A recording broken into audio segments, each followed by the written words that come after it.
வாங்க தம்பி, எப்படி இருக்கீங்க? ஏதோ இருக்கு அங்கிள். என்ன தம்பி ரொம்ப சலிச்சுக்கிறீங்க? கம்பெனியில் நல்ல வேலை, கை நிறைய சம்பளம், நல்லா தானே இருந்தீங்க. அட போங்க அங்கிள், நைட்டு ஃபுல்லா வேலை பார்த்துட்டு பகல்ல வந்து படுத்தா தூக்கமே வரல.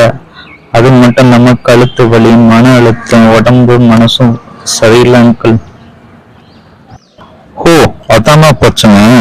அதுக்கு ஏன் கவலை? நம்ம இந்திய பாரம்பரிய ஆயுர்வேத மருத்துவ முறையில இந்த பிரச்சனைக்கெல்லாம் நல்ல தீர்வு இருக்கு தம்பி. கவலையை விடுங்க. ஆயுர்வேதமா? கொஞ்சம் டீட்டெயிலா சொல்லுங்க அங்கிள், எனக்கு எதுவும் புரியல. அதாவது தம்பி, ஆயுர்வேதம்ன்றது நோய்க்கு சிகிச்சை மட்டும் இல்லாம நம்ம ஆரோக்கியமா வாழ்றதுக்கு வழியும் சொல்லுது இந்த ஆரோக்கிய சிகிச்சை முறை. ஓ, அப்படி அங்கிள், கொஞ்சம் அதை பத்தி சொல்லுங்க.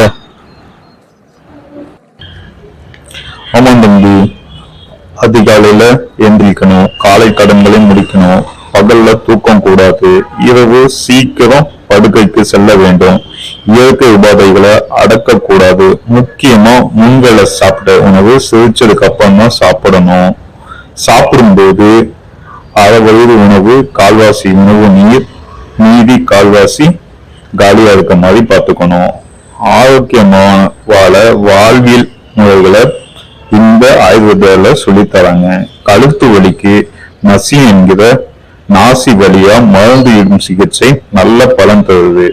அறுவை சிகிச்சை எதுவும் இல்லாம உங்களோட வலி அனைத்தையும் இந்த ஆயுர்வேதத்திலே நீக்கிக்கலாம். நன்றி அங்கிள், நான் இன்னைக்கே போய் அரசு ஆயுர்வேத மருத்துவரிடம் ஆலோசனை கேட்டுக்கிறேன் அங்கிள். நல்லது தம்பி.